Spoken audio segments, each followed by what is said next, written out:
पक्षी असतो तो खूप सुंदर गाणे गात असतो, तर तो जो एक श्रीमंत व्यक्ती असतो तो त्याला पिंजऱ्यामध्ये कैद करून घेतो, पण त्या पक्षाला ते आवडत नाही कारण त्याला उडायचं असतं. मग तो जो श्रीमंत व्यक्ती असतो तो खूप श्रीमंत असतो, पण त्याच्याकडे सुख नसतो, तो हॅप्पी नसतो. तर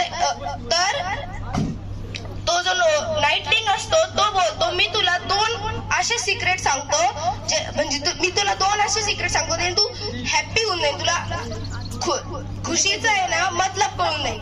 तर जो नोबेल मॅन असतो, जो श्रीमंत व्यक्ती असतो, त्याला वाटतं की आता आपण खूप हे म्हणजे खुश होऊन जाऊ, कारण त्याच्यात सुख नसतं त्याच्याकडे, तर आता तो आपण खूप सुखी होऊन जाऊ. मग तो नाईटलिंग बोलतो, तू मला सोडून टाक, मग मी तुला ते दोन सिक्रेट सांगतो.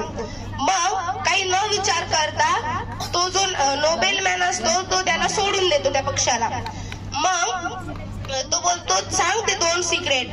तर तो नाईटलिंग बोलतो की don't cry to over spilled milk, म्हणजे उतू गेलेल्या दुधावर कधी रडत बसायचं नाही. आणि दुसरं म्हणजे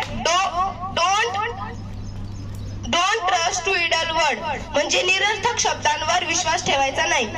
तर तो नोबेल मॅन असतो तो बोलतो, ए मूर्ख, तू असं हे काय सांगितलं तुम्हाला?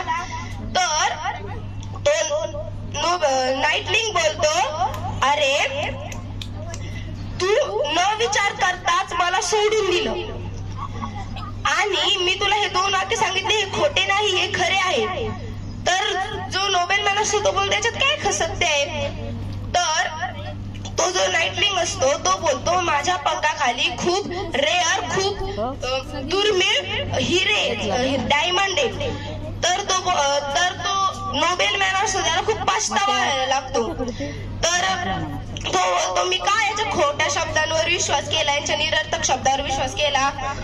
तर तो जो नाईटलिंग असतो तो बोलतो, अरे मी एवढासा पक्षी, माझ्या खाली कस काय असेल ते दोन म्हणजे एवढे सारे रेअर डायमंड्स, म्हणजे तू माझ्या निरर्थक शब्दांवर विश्वास केला आणि आता तुला याचा पछतावा होतोय, म्हणजे तुला पछतावा झाला घडून गेलेल्या गोष्टीचा.